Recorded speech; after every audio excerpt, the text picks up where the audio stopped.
Happy Friday. Sorry I sound absolutely exhausted today. That's because I am. And, just a immediate heads up, this video is very long, so I apologize in advance, but it took me a while to do this painting, so there was kind of no getting around that, just, the actual length, because there was just a lot of stages and steps to this painting process, so let's just get into it. This is my painting, Evergreen, and the idea behind it, one, I've always loved painting kind of, ethereal, celestial, goddess-like images.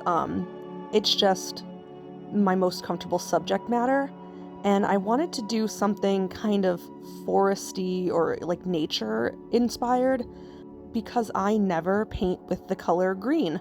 It's like one of my least favorite colors. I think my actual least favorite color is probably yellow or orange, but green is really close, or at least this color green that I'm currently painting with. That lime green-esque kinda. It's just not my bread and butter.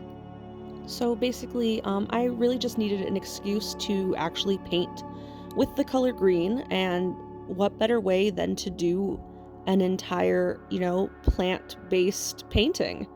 And this gave me a reason to use basically every shade of green in my paint palette here, and I didn't hate it. It was definitely challenging at times, but I didn't hate it. So I did the background in blue, just to kind of, one, keep with the same kind of earthy nature tones. Originally, I was going to do the background in purple, but then it just, I don't know, it was going to be too much. So I thought blue was a nice neutral color to have in the background so that the green would still pop, but would still complement the green. And so again, just like last week, this week's painting has a lot of layers. There's just so much. I had to do so much painting for this. Also, on that note, because there's just so many stages to this painting, I absolutely am not going to be talking through the whole video like last week. Last week I really had a lot more things to say. There's just a lot of filler in this video, unfortunately, and I'm super tired. I could ramble on forever, but I just won't. So there's going to be a lot less of me talking for this video, especially because there's a lot of repetitive painting aspects in this video. There's not so much that needs to be explained. So I painted her eyes blue just to kind of complement the background, keep everything kind of cohesive.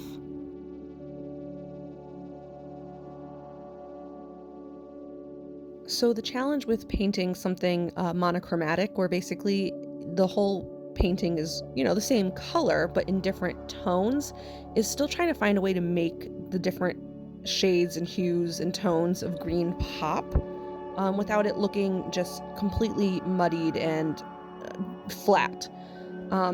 So it's a lot of just adding little bits of slightly different shades wherever you want certain aspects to stand out a little bit more.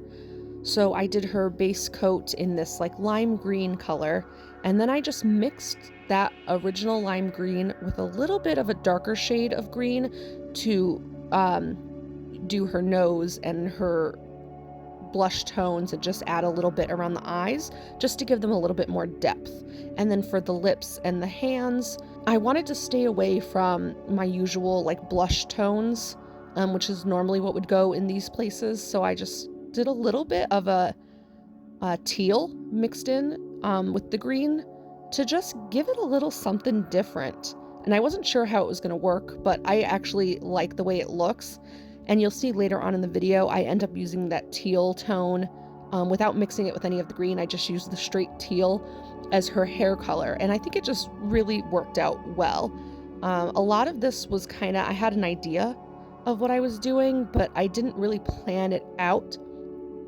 And you will see a little bit throughout the video, I have a sketchbook that I pull out, and I'm using the sketchbook to put down swatches of different shades ahead of time just so I can kind of see what they look like and go from there. But I really didn't plan this out ahead of time because my painting style is kind of trust your gut and wing it and kind of see how things evolve as you're painting.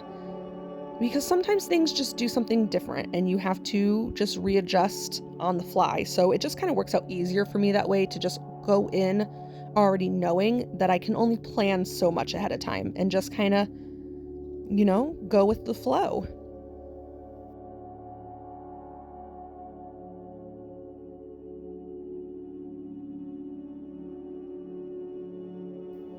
So I mentioned that this painting has a lot of layers, and the background is definitely one of those aspects.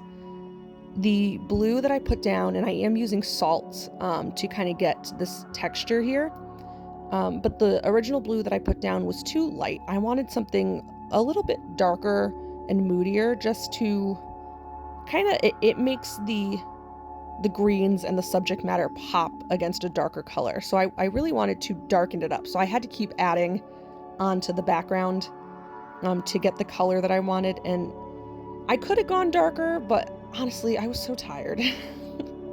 And so one of the reasons I like using salt, especially in my backgrounds, is because you can kind of use the salt as a way to mask if your painting gets streaky. Like if you have to paint a big surface area but can't paint it all at once. Like here, because it's such a big painting, but there's a lot of things that I have to paint around for the background.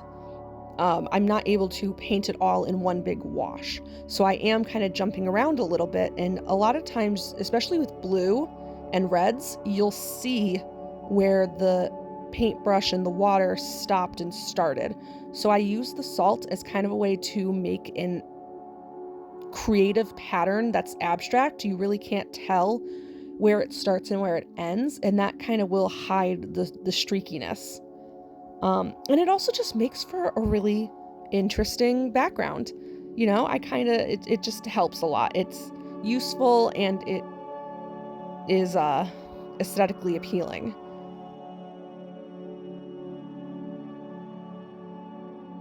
But like I mentioned, there's just a lot to this painting. And a lot of it is me doing the same thing over and over again. And so I can only explain so many times that, I'm jumping around the paper to fill in the background. And I'm placing salt. And I know you guys aren't going to want to hear that for the whole 40-something minutes that this video is. So I will be, throwing in some background music here and there. And then if there's something for me to bring up, I absolutely will come back and chat. But, yeah, I imagine you guys just don't want to hear me talk for 40 minutes. And again, I'm also very sorry that this video is even 40 minutes long. I try to not go really over 30 minutes because I know it's just a large chunk of time to be watching somebody paint. And I know it gets probably repetitive, and I actually took out a lot of fluff. This is hours and days worth of painting compressed into 40 minutes, and that's pretty much as compressed as I could make it without cutting too much out. And it gets hard for me to know which parts that you guys don't want to see and which parts you would miss if I cut them out. So I basically left every aspect of where I'm touching the paper. That all stays in these videos if you were ever curious. I don't edit out any parts that actually involve me, painting the actual picture. So I know some people do, they kind of transition from one stage to the next, and you don't see a lot of the in-between, but I don't know. Maybe it's like narcissistic of me to think that people want to see the entire process start to finish. If you guys absolutely want me to whittle things down, let me know. It's just a hard call for me to make on my end.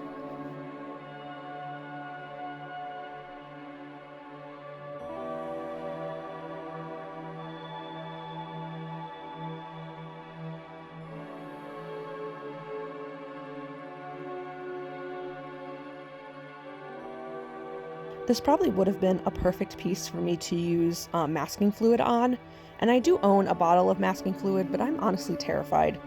I'm terrified that I'm going to use it on something that I really like and I'm going to accidentally tear the paper. So I haven't opened my bottle of masking fluid. I bought it over a year ago. Maybe even over 2 years ago at this point, and it's just been sitting in my studio.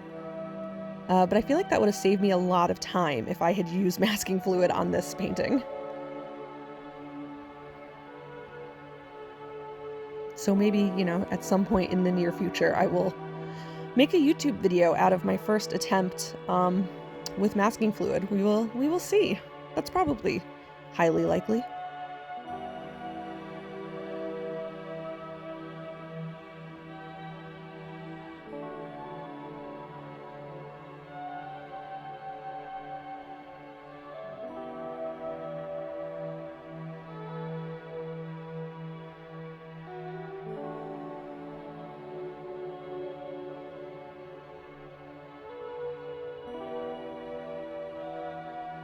Now I am starting the shading process in this video a lot earlier than I usually do in my regular painting process. And the reason for that is because with this painting, I knew I was going to really be layering a lot, and I just had to go in order of backwards to forwards, what was in the background versus what was going to be in the foreground. So I had to put those shadows down first because I knew that I was going to be building on top of them, and it was going to be harder to go backwards with this kind of painting because there's, you know, things on top of things on top of things. That doesn't make a lot of sense right now, but you'll see by the end of the painting, or you've probably seen this painting on my Instagram already, so you kind of already probably have an idea of what it looks like. And it's just a lot of things.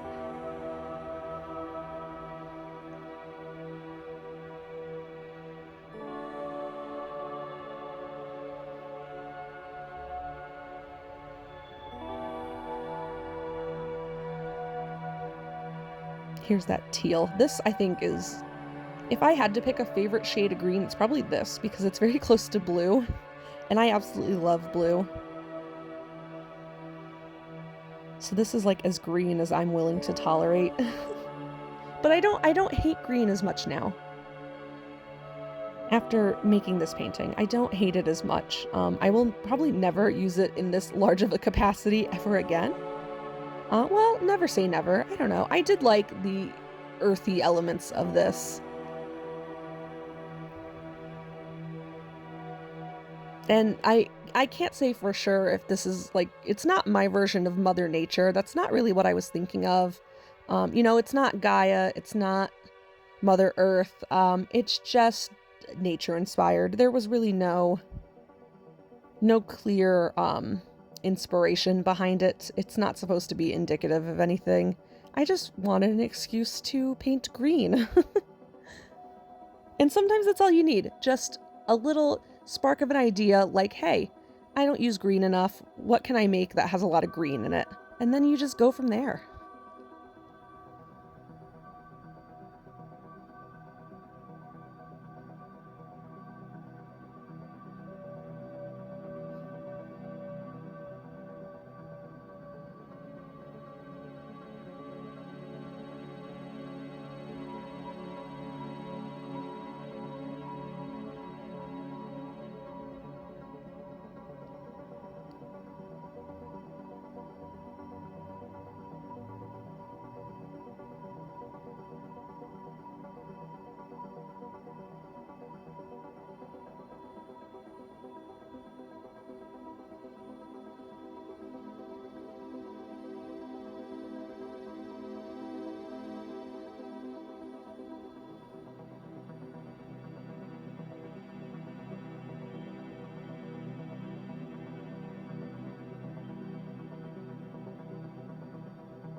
I will say, because of all the blank space right now in the painting, because there's just so many elements that I have to paint one at a time, it is kind of fun watching it unfold, where you see all these, pieces that aren't put together yet, and you kind of see it come to life stage by stage. And I did enjoy, that aspect of it. I'm not sure if I would do another piece. I was going to say as busy as this. I don't know if I would necessarily consider this piece busy, because busy usually is a negative way of describing something. It's kind of busy. I don't think it's busy in a bad way, though. But I don't know if I would do something as... I wouldn't even necessarily consider this too detailed. There's just a lot of parts to it. So I don't know. It's hard to say if I would do something similar anytime soon. I like it in theory, but this really took me a very long time to paint. And I actually made this sketch years ago, and it took me probably like 2 years to paint this, which is crazy. I didn't realize how long it had been. But yeah, this was one of my longest works in progress. I made the sketch and I reworked it, and I just couldn't quite get to where I wanted it. The original sketch actually looks not a lot different, but different enough. If I hadn't reworked it, it probably would have ended up being an entirely different painting.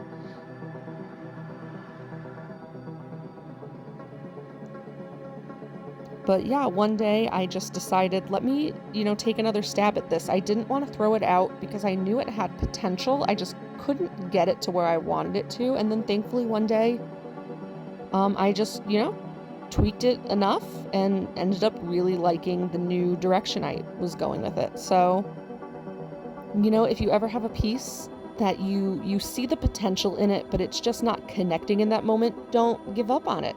Totally bench it and then revisit it at a later time. And it could be a very later time. I mean, like I said, this was sitting in my sketchbook for like 2 years. So, and there's nothing wrong with that.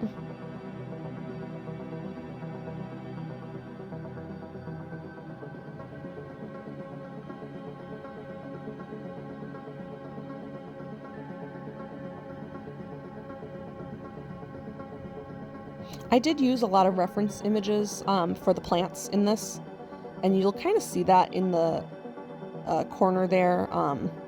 Some of it is going to be blurred out because it's just, my tablet, and there are like parts where I'm like, messaging people and going through my camera roll trying to find reference photos that I saved. So, but just know, pretty much anytime the tablet screen is there in the corner, I'm looking at reference images of plants, because I don't own any live plants. I have no green thumb. I'm terrible at keeping things alive.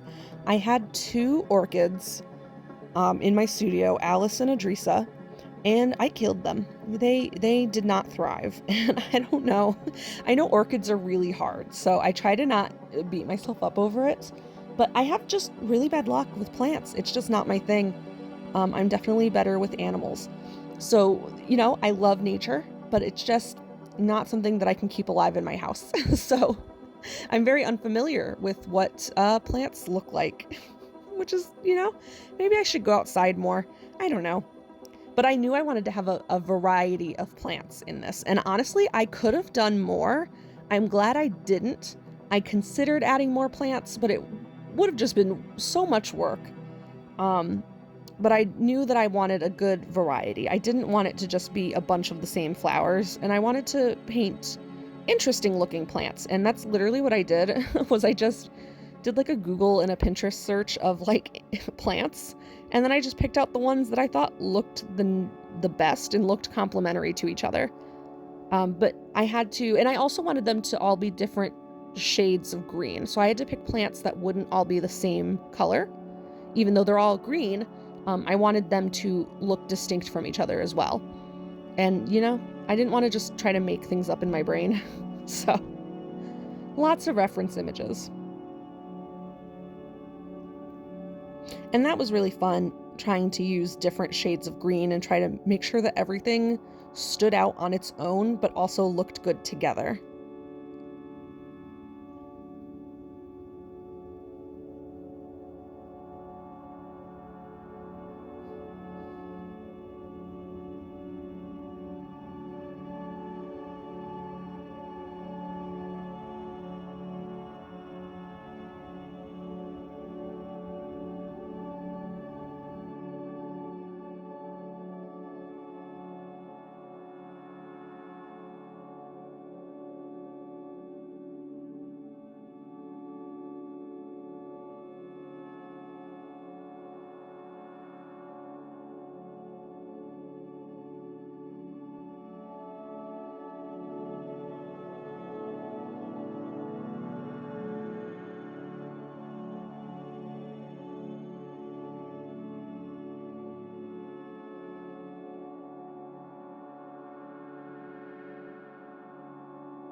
I took a risk here with these plants because there's a lot of red in them.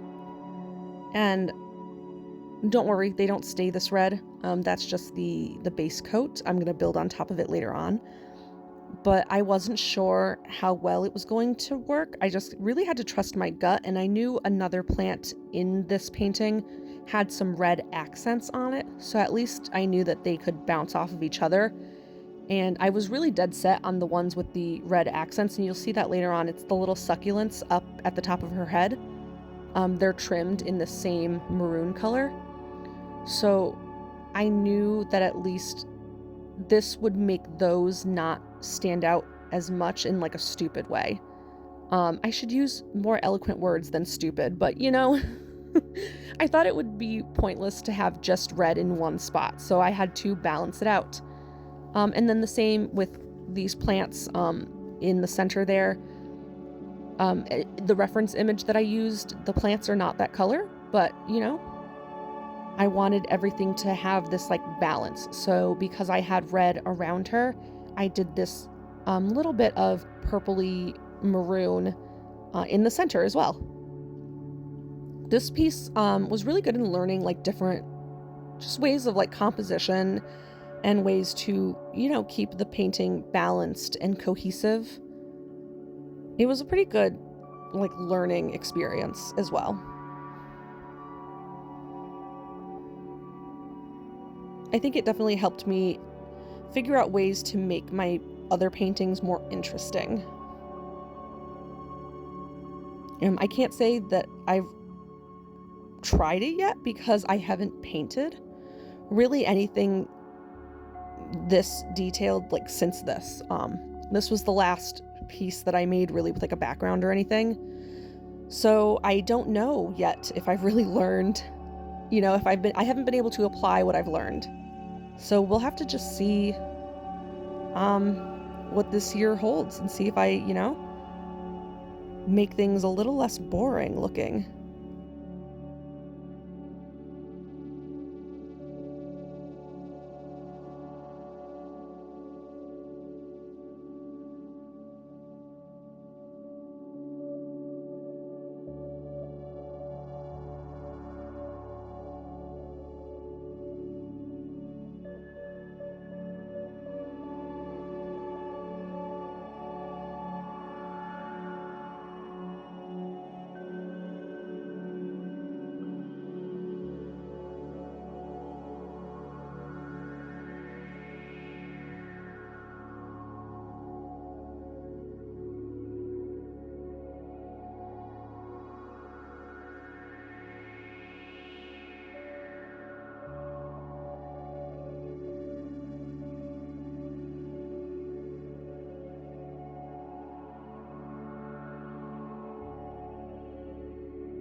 And did you really think we would make it through a whole video without seeing O'Malley? Of course not. Because like I always say, it is not a Danae Illustrations illustration if my cat doesn't walk across it. Thankfully, I was able to stop her before she sat her dirty little cat butt on this painting because it was still very much wet. But she always tries her darndest to, put her own little stamp on all of my art.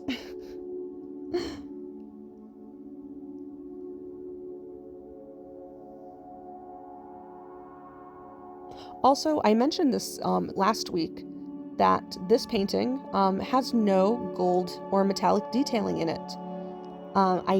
It's very rare for me to not put any kind of metallics in a painting. I didn't think that this one needed it. It probably could have used it, but I'll be honest, by the time I was done with this painting, I was really done with it because it took me so long. And yeah, I was trying to not rush through this, but it took a lot longer than I thought it was going to, and by the end, I was really fed up with painting.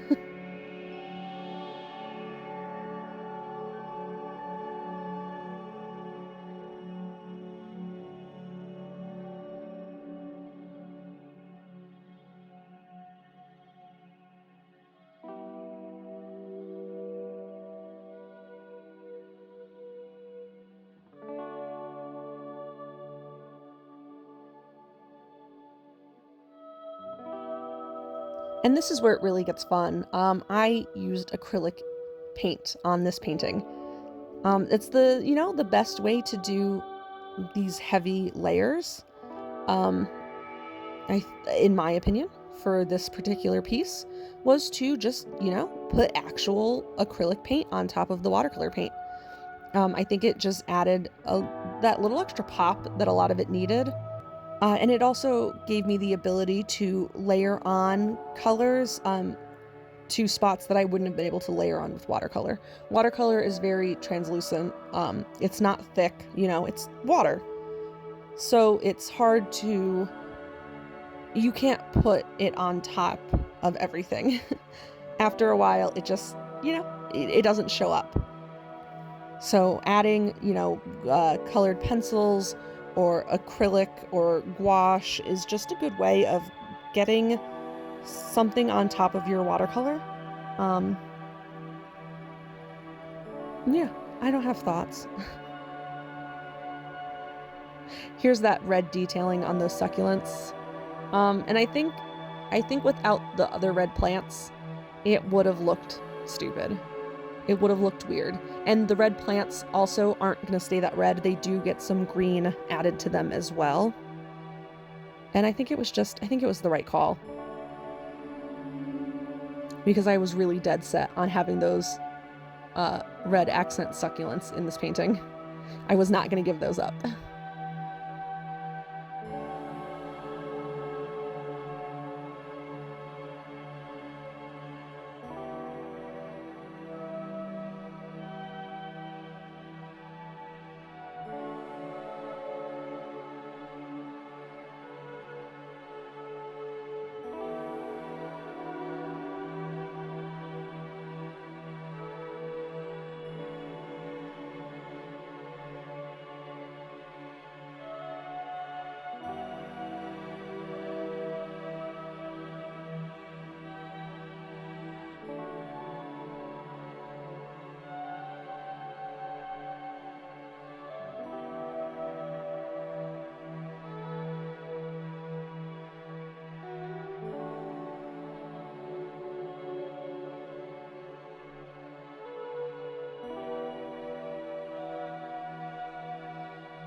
And everybody's, favorite moment, hair wispies.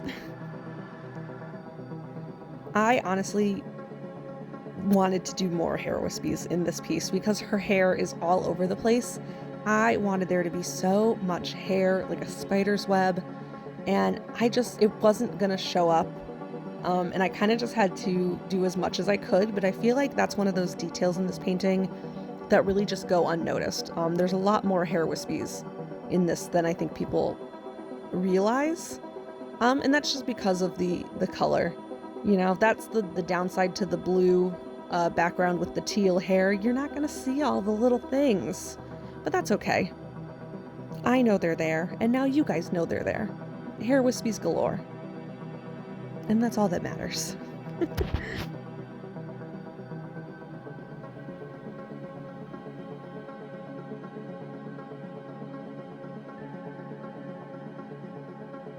And on that note, we are reaching the end of the video. I sounded like a tour guide for a moment there. Can you tell that I used to work in customer service? As well as other general public interactive jobs. I have a very good customer service voice. But yes, we are reaching the end of the video. I hope you guys enjoyed it, even though it was crazy long. I hope you were able to watch along, even though a lot of it was very repetitive, and I hope maybe you possibly learned something from this video. I don't know. If you did, that's great. I'm happy to help in any way possible, but thank you for watching regardless. Here, look, you could see some of those hair wispies. They're there, they're faint, they're metallic, but they're there.